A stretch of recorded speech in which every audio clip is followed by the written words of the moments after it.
जयेश मामा का डरावना भूत। मेरा नाम किशन मोतीवरस है। मैं सिविल इंजीनियरिंग की पढ़ाई कर रहा हूँ।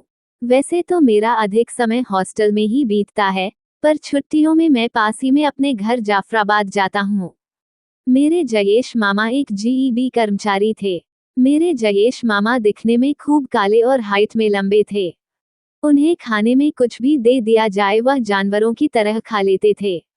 उन्हें स्वाद की कोई समझ नहीं थी। जयेश मामा को शादी का बड़ा चस्का था, पर खुद चांडाल जैसे दिखते थे तो उनके सामने कोई भी लड़की देखती नहीं थी। हम जब भी मेले में घूमने जाते थे तो जयेश मामा घूर घूर कर लड़कियों को ऐसे ताकते रहते थे कि उन्हें खा ही जाएंगे। बदकिस्मती से पिछले साल बिजली का शॉक लगने से उनकी मौत हो गई थी। हम सारे उनकी शमशान यात्रा में शरीक हुए थे। वहीं मुझे एक भयानक अनुभव हुआ था, जिसके बारे में मैं सबको बताना चाहता हूँ। उस रात 2 बजे मेरी नींद खुल गई। शायद किसी ने मुझे आवाज दी थी। मैं चौंक गया। उठकर आसपास देखा तो कोई भी नहीं था। मैं फिर से बत्ती बुझाकर सो गया। तभी अचानक किसी ने फिर से मुझे मेरे नाम से पुकारा। इस बार मैंने गौर किया तो मुझे समझ आया कि यह तो मेरे जयेश मामा की आवाज थी। मुझे यकीन नहीं हुआ कि जयेश मामा की आवाज इतनी रात मुझे क्यों सुनाई दे रही है। कुछ देर बाद मैं फिर से सो गया। सोते सोते मेरी नजर खिड़की के बाहर गई। वहां जो मुझे दिखा, उसे देखकर मैं तो चौंक गया। मेरे पसीने छूट गए। उस बिजली की तार पर मेरे जयेश मामा बैठे थे। जो मैं देख रहा था उसे देखकर मुझे अपनी आंखों पर यकीन नहीं हो रहा था। तभी अचानक मेरा मोबाइल बज उठा। मैंने पसीना पोंछते हुए फोन रिसीव किया। वह फोन मेरी माँ का था।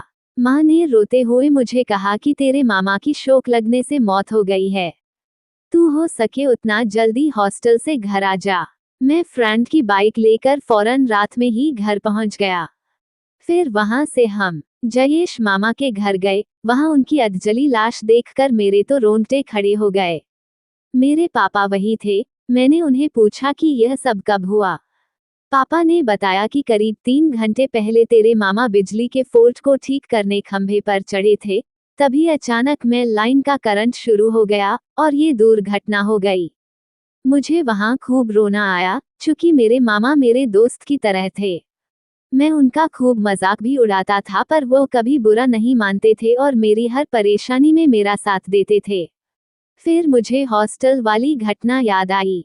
शायद मैंने जयेश मामा के भूत की ही आवाज सुनी थी। और खिड़की के बाहर तार पर भी मुझे जयेश मामा का प्रेत ही दिखा होगा। अब धीरे धीरे मेरा शोक, दुख, खौफ और डर में तब्दील होता जा रहा था। मुझे पता नहीं था कि उनका भूत मरने के बाद मेरे पास क्यों भटक रहा था। ये सब सोच सोच कर मेरे तो पसीने छूट रहे थे। मुझे अंदर ही अंदर डर सता रहा था कि आगे क्या होगा। अगले ही दिन जयेश मामा की अग्निदाह विधि थी। वहां मैं भी गया। सारे सगे संबंधी अग्निदाह के लिए लकड़ियां लगा रहे थे। तभी अचानक मेरी नजर जयेश मामा की लाश की ओर गई। मैंने देखा कि जयेश मामा के हाथ के पंजे में कुछ हरकत हुई। शायद उनका पंजा मेरी ओर उठा और हाथ से मुझे पास आने का इशारा किया। ये सब देखकर मैं पागलों की तरह चीखने लगा। सब सगे संबंधी दौड़कर मेरे पास आ गए। मैंने जो भी हुआ था वह सब उन्हें बताया, पर वहां किसी ने मेरा विश्वास नहीं किया। सब ने मेरे पापा को बोला कि किशन डर गया है, इसको घर भेज दीजिए। मेरे पापा फौरन उसी वक्त मुझे घर ले आए और वापस शमशान चले गए। फिर उस रात मुझे जोरदार भूखार चढ़ गया। मेरे पापा मेरे लिए दवाई भी लाए, पर भूखार उतर ही नहीं रहा था। उस रात मुझे जयेश मामा के भूत का डर भी सता रहा था। करीब रात के 3 बजे फिर से मुझे किसी के चलने की आहट सुनाई दी। फौरन मेरी आंखें खुल गईं। मैंने देखा कि मेरे बिस्तर के पास जयेश मामा बैठे हैं। उनका आधा चेहरा जला हुआ था और वह मेरी ओर देख रहे थे। उनका भूत देखकर मेरी जबान हलक में अटक गई और सांस फूल गई। मैं बेतहाशा कांपने लगा। मुझे समझ नहीं आ रहा था कि मेरे जयेश मामा का भूत हाथ धोकर मेरे पीछे ही क्यों पड़ा है। कुछ देर बाद जयेश मामा ने अपनी जेब में हाथ डाला और कुछ निकाल कर मेरे बिस्तर पर रखा। फिर अचानक उनका भूत एक झटके में वहां से गायब हो गया। मैं तो वह सब देखता ही रह गया और यकायक मेरा बुखार भी उतर गया। मैंने तुरंत बत्ती जलाई और बिस्तर पर देखा तो वहां 16 गीगाबाइट की नई पेन ड्राइव पड़ी था। अब पूरी बात मुझे समझ आ चुकी थी कि क्यों मेरे जयेश मामा मरकर भी बार बार मेरे पास आकर मुझसे बात करना चाहते थे। उन्हें मुझको मेरी गिफ्ट मुझे सौंपनी थी। 2 दिन पहले मेरे जयेश मामा मेरे हॉस्टल आए थे और मेरे एग्जाम में अच्छे मार्क लाने पर खुश होकर उन्होंने मुझसे वादा किया था कि वह मुझे नई पेन ड्राइव गिफ्ट करेंगे।